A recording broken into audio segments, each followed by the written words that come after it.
doing? Welcome to the Messy Sweet Spot. I am your host, Gigi, and as you guys can see, I am at a different location. I am on vacation for the holidays. Happy holiday! All right, so let's get into business. They do have video footage and recordings of Diddy reacting to possible life in prison. And when I tell you, his reaction is something else. You guys have to see it for yourselves. I came across this video and it explains everything. It just dropped. You guys been knowing, you've been seeing Diddy's sons and daughters going to the courtroom to see Diddy, to see what's going on. And they have a lot of information that is going to lock Diddy up for life. But people are not happy about it. They said Diddy is not enough. They want everybody that helped Diddy. They want all the celebrities that's been paying these videotapes to be shut down. They want everybody that participated and everybody to have knowledge about this situation, especially when it comes to the minors. They want them all locked up. So just Diddy locked up, it's not going to satisfy most people. So let's listen here to what they have to say in this video. You guys know I love reacting with you guys. So I just want to say again, thank you so much for the likes, the shares, and the subscriptions. Make sure you guys continue by liking, sharing, and subscribing here at the Messy Sweet Spot. So let's hear what they have to say, okay? It's always difficult to be in a place like this. He may never see the light of day. I mean, these are extraordinarily serious felonies that he's been charged with. We knew this was coming. In November of 2023, we were introduced to one of the biggest human trafficking cases in the entertainment industry. Diddy had been accused by his ex, Cassie Ventura, of Sean Diddy Combs, accused of trafficking and sexual assault. now, and it led to the opening of a can of worms. Since then till now, Diddy and his lawyers have been scrambling to get the issue under control, but things have not quite been working out for them. On the night of September 16, 2024, P. Diddy was arrested at the Park Hyatt's Hotel in New York. Sean Diddy Combs has been arrested in a Manhattan hotel this evening after a grand jury indicted the music mogul, where he was staying after the raid on his mansion. When the allegations against Diddy first came to light in 2023, many people assumed it would just blow over because of how much power and control he has within the industry. However, more and more victims kept coming forward, which led the case to becoming a fully blown federal investigation. The rap mogul was arrested and charged on a 3-count indictment of racketeering conspiracy, trafficking, and transportation with intent to engage in prostitution. But those were just the charges on the surface. Underneath were charges of kidnap, arson, bribery, forced labor, and obstruction of justice, amongst other crimes. So what everybody thought was a case of sexual abuse turned into way more than that. According to the Homeland Security Special Agent in charge of the investigation, William S. Walker, he said, "Today we shatter any false notion of impunity as we uncover the defendant's alleged pattern of manipulation, exploitation, and outright abuse.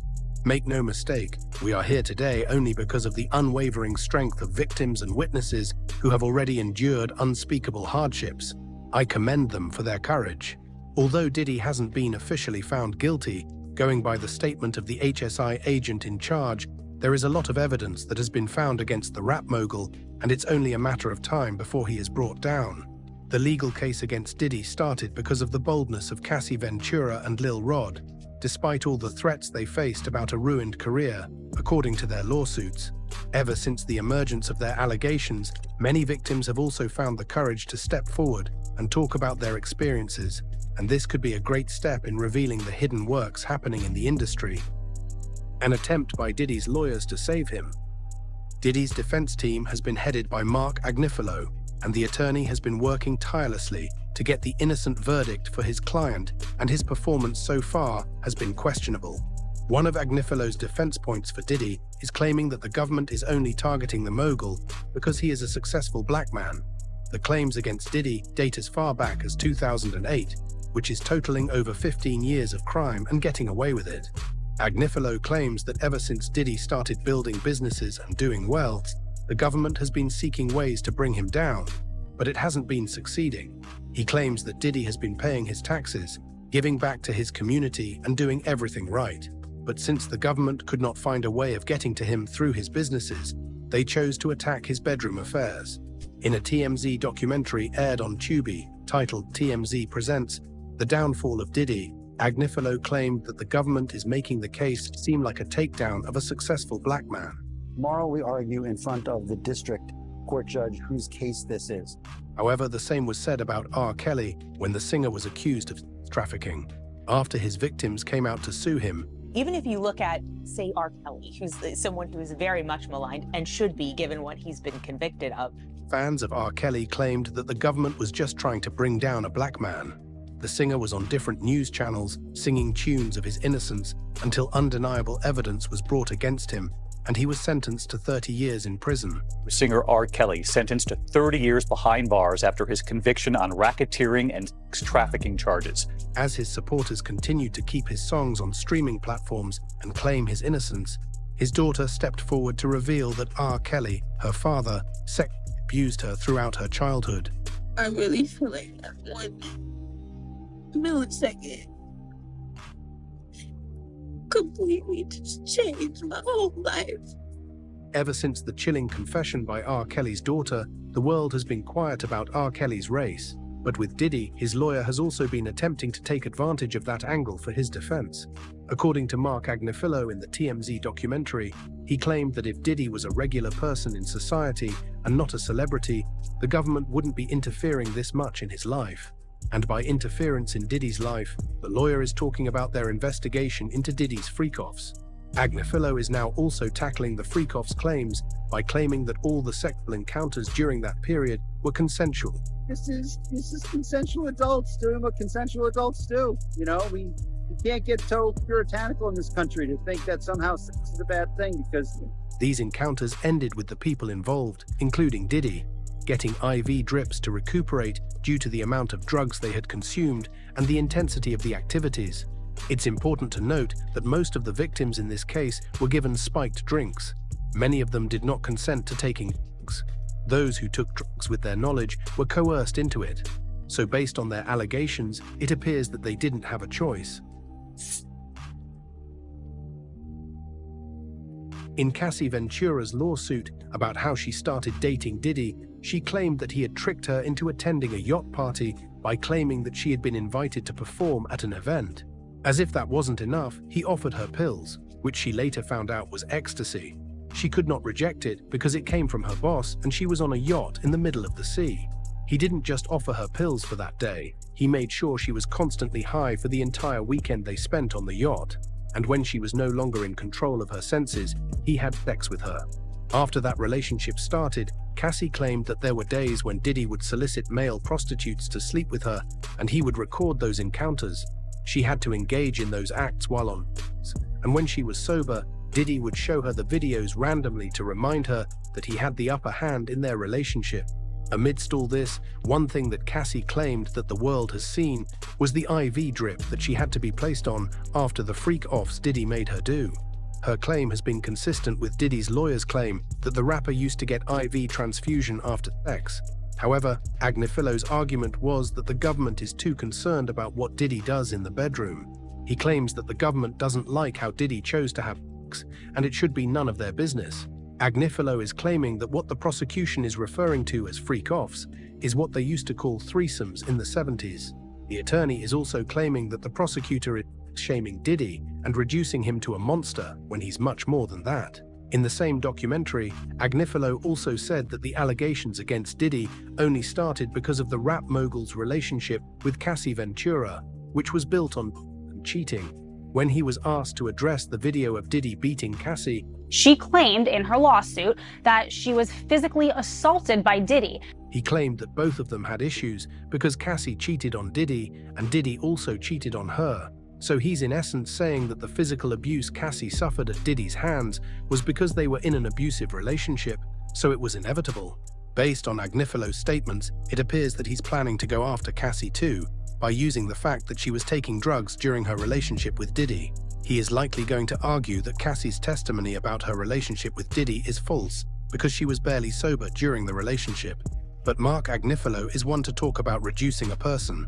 He claims that Diddy is being reduced to a monster while simultaneously reducing Cassie's experience to the fact that she was cheating on him. However, when we look back at Cassie's lawsuit, she talked about the 2016 footage of her getting hit in a hotel lobby. Jake, she details an incident that she alleged happened in March of 2016 at a hotel in Los Angeles. She claimed that she was trying to escape the hotel, where it appeared that a freak-off had happened. But when she was at the elevator about to taste freedom, he caught her and kicked her multiple times in the ribs before dragging her back to the room, wearing only his towel around his waist. How does that get reduced to just being an act of retaliation because Cassie cheated on Diddy? Agnifilo also claimed to have talked to around 12 of the men involved in the freak-offs with Cassie and Diddy. He claims to have asked them if it seemed like anybody in the room wasn't in support of the acts, and they claimed that everybody was on board with the idea. They also claimed that nobody was too drunk or too high to be involved in the act. It seems like Agnifilo is trying to turn the case around by making it Cassie's word versus the words of paid by Diddy to have her when she was inebriated, allegedly. But it may be hard for Agnifilo to stay on this track, considering the fact that Cassie and Lil Rod have a consistent statement in their lawsuit. They both claimed that Diddy them and paid to have sex with them when they were high. If two people who didn't file a lawsuit together have the same claims, it signals trouble for the defense attorney. If Diddy loses this case, his life could be permanently ruined. Current steps for Diddy.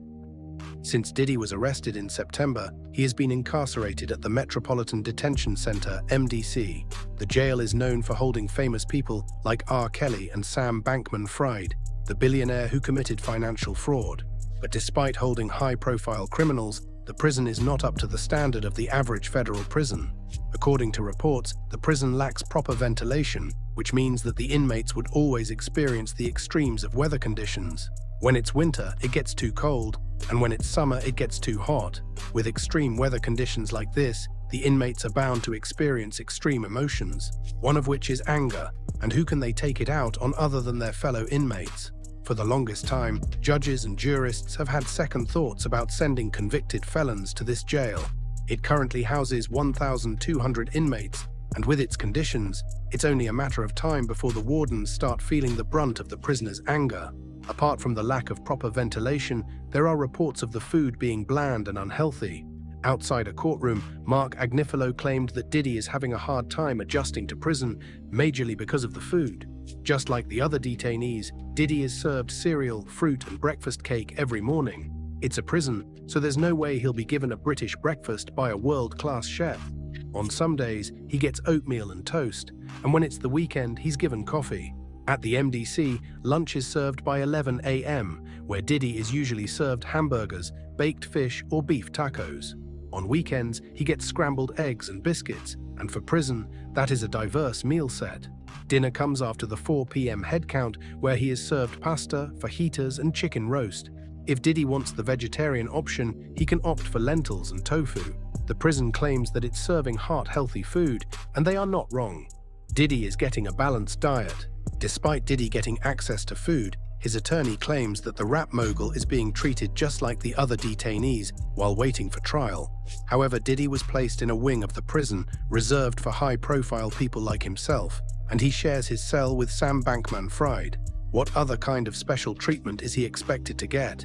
If the quality of food is bad, he can always buy something else from the commissary. He has family and friends on the outside that can deposit into his prison account, so he can make whatever purchase he likes. The conversation of poor treatment seems to be coming from the fact that 2 federal judges denied Diddy bail. Diddy denied bail. After Diddy was arrested on the 16th of September, his attorney applied for him to be released on bail while they awaited trial. They offered $50 million as the bail amount, as opposed to the original price of $2 million. The bail offer was rejected immediately, and they decided to try again on the 18th of September. U.S. District Judge Andrew Carter Jr. refused the second attempt, still claiming that the prosecutors provided evidence to show why Diddy cannot be let out on bail. Based on the prosecutor's claim, if Diddy is let out on bail, there is a possibility of him intimidating witnesses and being a flight risk. The prosecutors were worried that the witnesses would be scared to come forward or even move around freely because of Diddy being out on the streets. In a case like this, it is very common for witness intimidation to take over and derail the effort of all the victims and prosecutors. Also, the prosecutors cited that before his arrest, Diddy had called one of the witnesses multiple times. Mark Agnifilo argued that the fact that Diddy spoke to one of the witnesses 128 times on phone before he was arrested doesn't say anything. Agnifilo also argued that there was an error in the legal documents submitted by the court to refuse the bail. Therefore, they deserve another chance. He also claims that Diddy would not get access to a good quality of life while he is incarcerated and waiting for trial. Diddy would also not be out of jail for too long, as the timeline for presentation of evidence and the trial would be determined by the court, not him. But they were still denied bail. Diddy was going to file his third appeal for bail, but waited until the judge was changed to Judge Aaron Subramanian. This time, he offered $50 million, his mansion and his mother's house. His lawyers also offered that he would wear a GPS monitor at all times while he is out on bail. When the prosecutors argued about him carrying a flight risk due to his possession of a private aircraft, he offered to sell it if it would put their mind at ease. They offered to keep his communication minimal, restricting it to everybody except the mothers of his children, his mother, family members, and friends. He's like any other man, loves his mother, loves his children. They also said they will make sure he doesn't contact any female while he is out on bail. However, Diddy had some male victims. Why should his restricted communication not cover them too? Once again, his bail request was denied. All that is left for Diddy now is to wait until May 5, 2025 to see if he walks out of jail or stays in there for years. This is not Combs' first run-in with the law. He was arrested in April for assaulting a record executive. Although he may be able to get bail later on before the trial if the judge is convinced by his behavior in jail. Diddy's lawyers request gag order. The entire world has been on the edge of their seats waiting for information or evidence that would confirm their thoughts of the alleged freak-offs that Diddy did. But in a bid to get information, many things that would not cause a fair trial have happened, including leaks of information relating to the case. The first real evidence everyone saw was when Diddy was beating up his ex, Cassie Ventura, in the lobby of a hotel. Although he had initially denied the allegations, Diddy issued an apology after CNN released the video.